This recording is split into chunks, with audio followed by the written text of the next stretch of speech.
Bismillahirrahmanirrahim. I am Dr. Muhibullah Wazir.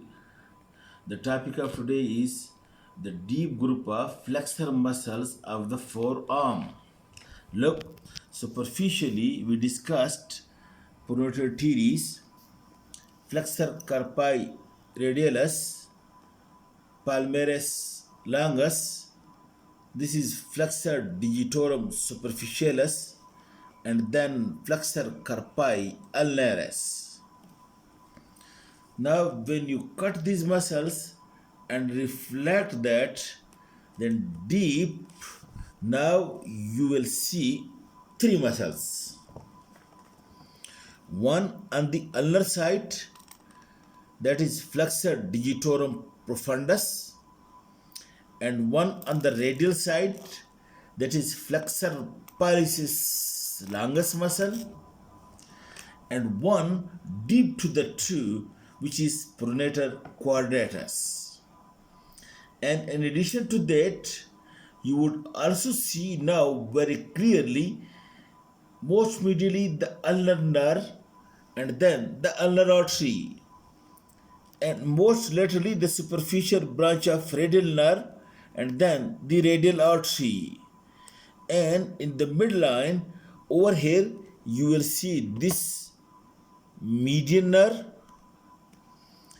the branch of the median nerve which runs on the interosseous membrane, which is also called as anterior interosseous nerve, and also this artery which is a branch of the ulnar or common interosseous artery.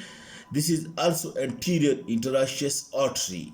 So the muscles, the one big muscles on the ulnar side, look, origin wise I make it clear for you, easy for you, that out of these muscles, one muscle is purely ulnar in origin, and one muscle, pollicis longus, is purely radial in origin, while the pronator quadratus is attached to both the bones. Okay, now you look over here, please.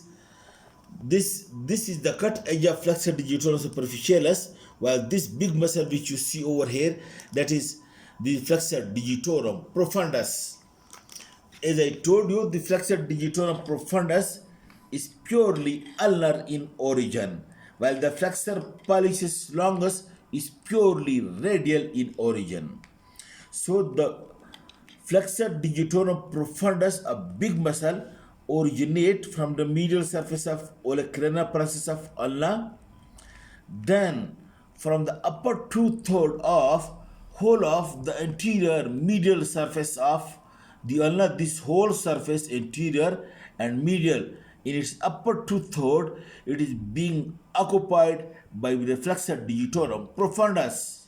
Note, over here is the insertion of brachialis, and over here is the insertion of biceps, BB, biceps and brachialis, and over here from whole of the upper two-third of anterior and medial surface, including this posterior border as well, from all of these is the origin of flexor digitorum profundus. Below that, over here is the attachment of pronator quadratus muscle.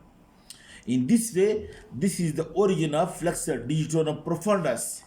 Then what happens, that this tendon, this muscle passes distally, and over here then it passes deep to the flexor retinaculum. Over here, you know, is the flexor retinaculum, and over here the four tendons of flexor digitorum superficialis and flexor digitorum profundus, it passes deep to the flexor retinaculum, and over here very tightly crowded along with the median nerve, this median nerve. This all passes deep to the flexor retinaculum, and when it turns into the palm of the hand, you would see, look, these are the four tendons of flexor digitorum superficialis. You can't see the tendon of profundus because these are being hidden by superficialis. Now over here, you look, this big muscle which is purely origined from ulna, from the coronoid process, and then from whole of the anterior two-third of medial anterior surface of ulna, This is flexor digitorum profundus. Superficialis have been removed, and now you can see these four tendons are flexor digitorum profundus. But over here in the palm of the hand, the profundus tendon is being hidden by superficialis. In this way, four tendons of superficialis and four tendons of profundus, they enter into the palm of the hand, lying one upon the other, and the tendon of superficialis you can see. Now these four tendons, two to each of the finger, that's index, middle, ring, and little finger, two to each one. It reaches to each. And over here, these two tendons enters into the fibrous flexor sheath. What is fibrous flexor sheath? We will do it later on. But these two tendons enter into the fibrous flexor sheath. Superficial is that of the superficialis, and deep is that of the profundus. Now what happens then? Look, this is the tendon of superficialis. The tendon of superficialis, now look, it is hidden. Now what happens? The tendon of superficialis divides into two slits, and the tendon of profundus come out of it like this, between the two. And these two slits of the superficialis, this becomes flattened down, and there passes behind this tendon of profundus and unite with one another in a crisscross manner to form a chiasma. Look, like this, to form a chiasma, and in this chiasma lies the tendon of profundus. The superficialis splits into two, then it passes behind the tendon of profundus. Look, this is the superficialis tendon, then it splits into two, and this is the profundus tendon. These two slits passes behind the profundus tendon and unite with one another this way, and it forms the chiasma in which the tendon profundus lies. Then from this chiasma, two slits are again formed like these two slits, and these two slits are being attached. Look, one slip each to the side of the middle phalanx. So in this way, the superficial tendon divides into two, and between the two tendon profundus comes like that, and the two slips passes behind the superficialis tendon, unite with one another to form chiasma, and again two slips are being formed, and these two slips, you look, it is attached one to each side of the middle phalanx. While the profundus tendon, it passes more distally to be attached over here to the base of the distal phalanx. You can see this is the profundus tendon which is being attached over here. This is the distal phalanx to the base of the distal phalanx. Now it will be very easy like this. Let me say, this is the tendon of profundus, this is superficialis. The superficialis go to the distal while the profundus go to the middle. No, but Allah has not done like that. This superficial divides slips, and then the profundus come to be attached. In this way, this arrangement of the two tendons act like a pulley for one another to make it more attached to the bone, and in this way the action is being made more easily. So the attachment of profundus is to the base of the distal phalanx, and the attachment of the superficialis is by two slips to each side of the middle phalanx. Alright, now you know the superficialis is being supplied by the median nerve. Well, note the point, the profundus is being supplied by a branch from, not directly from the median nerve, but from the anterior interosseous branch of median nerve. These deep three muscles, they are supplied by the anterior interosseous nerve, which is a branch of median nerve, which lies in the anterior interosseous, on the anterior interosseous membrane between the two bones, along with the anterior interosseous artery. But of course, it is a branch of median nerve. But the profundus is having a dual nerve supply. Half of it is being supplied by the median nerve, and half of it is being supplied by the ulnar nerve. That is 50-50. Or maybe the 3/4 is supplied by the median nerve and 1/4 is supplied by the ulnar nerve. That is 3-1. Or 3/4 is supplied by the ulnar and 1/4 by the median, that is 1 to 3. This arrangement. So 60% arrangement is half and half, and the next 40% arrangement is 1 to 3 or 3 to 1, 20% each. But note the point that whatever is the supply over here, the lumbricals are also supplied. If the profundus is supplied by half and half, then the two lumbricals were supplied by the ulnar and the two will be supplied by median.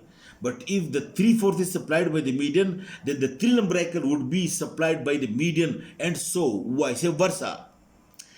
Then another point of his, that over here, where the four tendons of the flexor digitorum profundus separate from one another, each tendon give origin to the lumbrical muscles. Each tendon give origin to the lumbrical muscle over here, from a tendon of the flexor digitorum profundus muscle. So because of this reason, the nerve supply is also the same. Okay, another point, that the tendon of superficialis and profundus, two tendons lying over here, they are being enclosed in a common synovial sheath like this.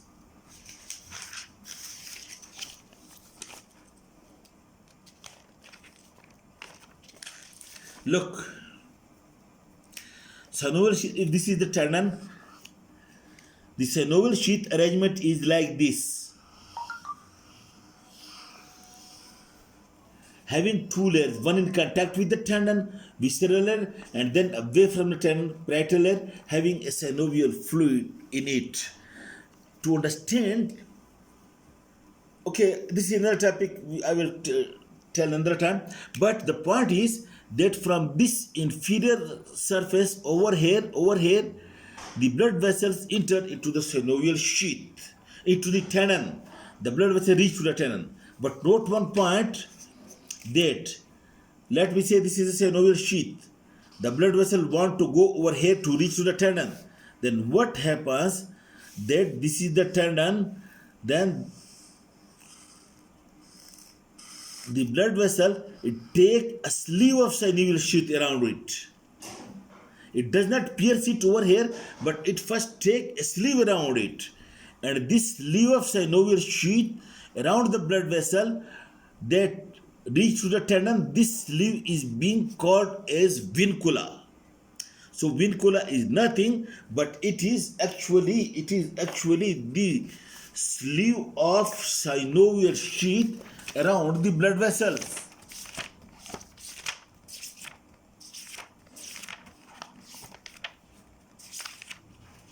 Look, you can see.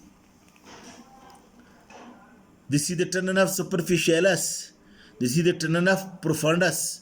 And you can see this triangular sleeve of synovial sheath that is being taken by the blood vessel while the blood vessel want to reach to the tendon. And this synovial sheath double layers, these are being called as vincula. Vincula is a double layered triangular fold of synovial sheath around the blood vessels. Some of them are very short. You look over here where the tendon and bone is near, these are called as vincula breva. And some where the bone and tendon are away from it, then these are called as vincula longa. Anyhow, this topic we also do in detail later on. Okay. Now, what is the action of these flexor digitorum superficialis and profundus?